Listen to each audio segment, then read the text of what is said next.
What's up, guys? Welcome back to the channel.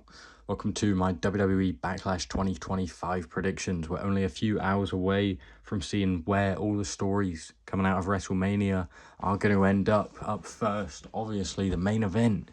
The record holder, 17-time WWE Champion John Cena defends his title against Randy Orton, who's coming for the crown. But I think he's going to retain it. John Cena is still going to be the WWE Champion at the end of the night, and he's going to ruin everyone's childhoods, apparently. Up next, we'll move it over to this left side. Dominic Mysterio versus Penta El Zero Miedo, Pentagon Jr., or just Penta, as he's known. I think this is very early in Dominic's run to have him lose the title. I know Penta is a real star in WWE already, but I think Dominic is going to retain this with some help from Judgment Day. Balor, JD, and Carlito. You know, that can also backfire or correctly, go wrong. Finn could turn on him. We never know when that's going to happen. JD, it wouldn't be because of JD, but Carlito could mess it up potentially, and something could go wrong because of it. But I think Dominic retains here, probably due to Judgment Day shenanigans, but I think it's really early in his run. And, I see Balor trying to take the title off him at some point. It doesn't make sense to sabotage him here. I think he'll get through it with some help from the Judgment Day. Over to the other mid-card title, Jacob Fatu, the champion, being represented by his bloodline buddy, Solo Sikoa, or maybe not so much of a buddy these days. He's really getting in his way. He's causing him issues. He's, he had that whole thing on yesterday's SmackDown about the game plan. Jacob, we need a game plan. He said, I haven't got no game plan. Blah, blah, blah. He's going to dog walk them. That's what he said. And I think he's right. I think Jacob Fatu comes out on top again. He is going to beat LA Knight. He's going to beat Drew McIntyre, and he's going to beat Damian Priest and pin him, is my prediction. He's going to retain.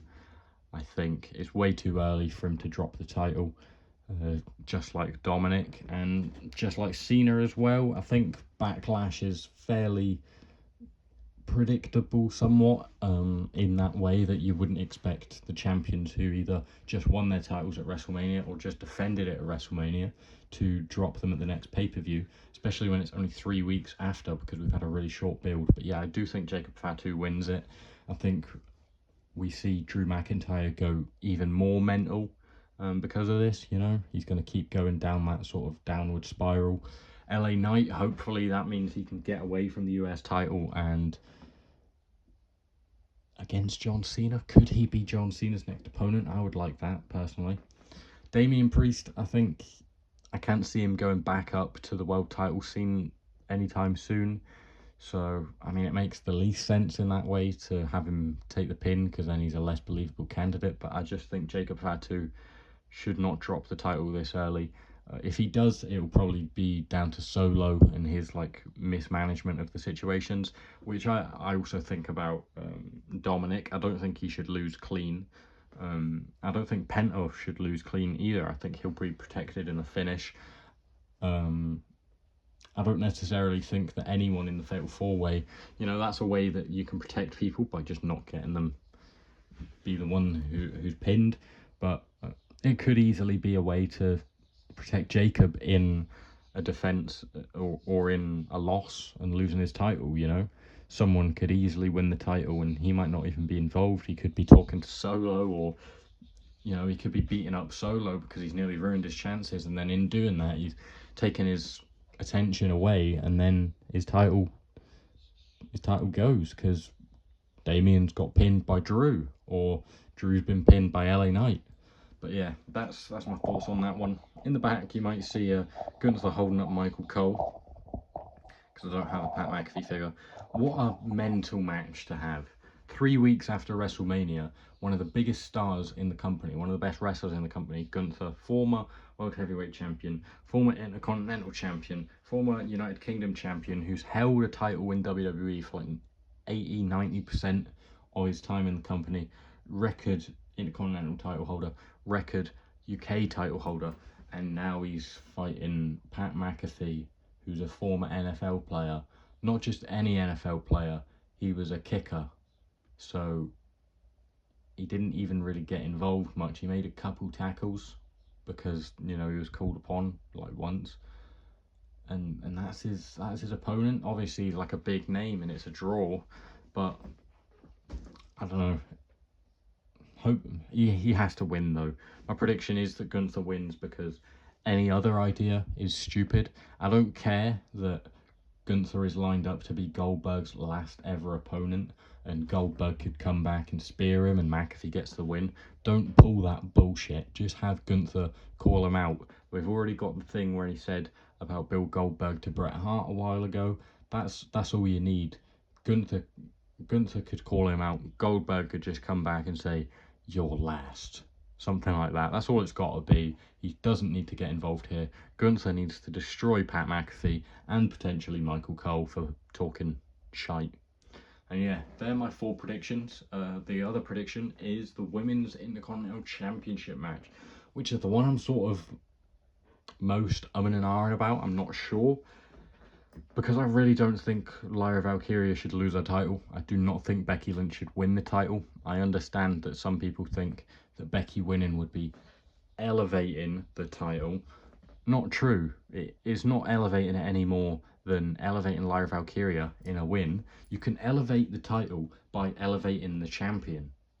And I know that Becky is a bigger star than Lyra, and she's one of the biggest women's stars in the company, but putting the title on her doesn't elevate it any more than having her lose to Lyra and solidify her reign, which I really want to see. I'm not a huge fan of Becky Lynch, and she seems like a bit of a politic. The whole Bailey situation is a bit shady and everything around that.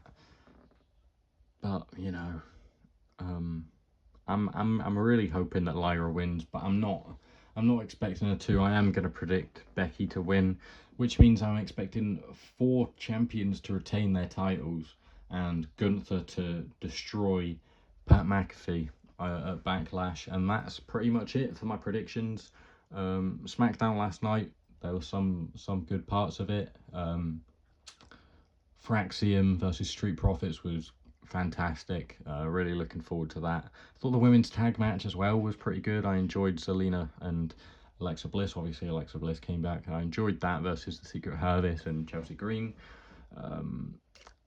The men's tag match, it was nice to see Andrade back in the ring with Rey Fenix, and they get the win over Los Garza. Obviously they had it in the bag. Berto had it in the bag, more specifically, until Santos Escobar jumped on the rope, jumped on the apron, and interfered with the referee. And yeah, it was his own fault that they lost, and then they had the square off after it and all that stuff, so that was quite good. We saw the tag match where Solo and Jacob got beat by Knight and Priest, and then Drew comes out and stands tall, which is normally a telltale sign that it's not happening. Also, Randy Orton stood tall after someone else tried to RKO him, and then he actually RKO'd him. So yeah, decent show, some cool stuff to happen, but not great. I thought it was a better episode of SmackDown than some other ones have been though, so all round quite good. I'm looking forward to Backlash a little bit. You know, I'm not really asked about a lot of it.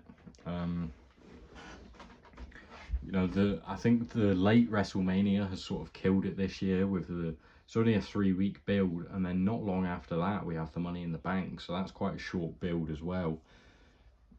So yeah, no Jey Uso on the card. What else do we not have on the card? No Zelina doesn't have a defense on the card. No tag titles on the card. No women's tag titles on the card. No women's world titles on the card. We know that Nia Jax is now the #1 contender. Who cares? You got the whole Io, Roxanne, Julia, Rhea stuff going on over there, and yeah, none of that's on the card, but I'm guessing it will be on Money in the Bank. So yeah, we'll just have to see where things go from here. I'm looking forward to it, as I said, a little bit. If you are, let me know in the comment section down below your predictions, what you think, and if you're looking forward to it. And yeah, that's about it for today. If you have enjoyed, please do like the video, hit the subscribe button, turn your post notifications on to be updated on all the uploads I make, not just pay-per-view predictions. My reactions will be out tomorrow after the event, but you've also got Dead Man's Deliveries, figure flipping, Wrestle Talk review, not Wrestle Talk, Wrestle Crate review, Let's Talk Wrestling, and the PIC-FED coming very soon. I'll just quickly show you my arena, which I'll probably do another video on. But yeah, here's the arena, here's how it's looking. I just took Michael Cole away from there. Timekeepers area, everything like that. There's my notes for this video. And here's the crowd. Don't show this often up. There's the Hardy Boys. So yeah, all of this will be showcased more, and especially in the PIC-FED. So thank you guys for watching. I'll see you next time. Enjoy tonight. Enjoy Backlash. And goodbye.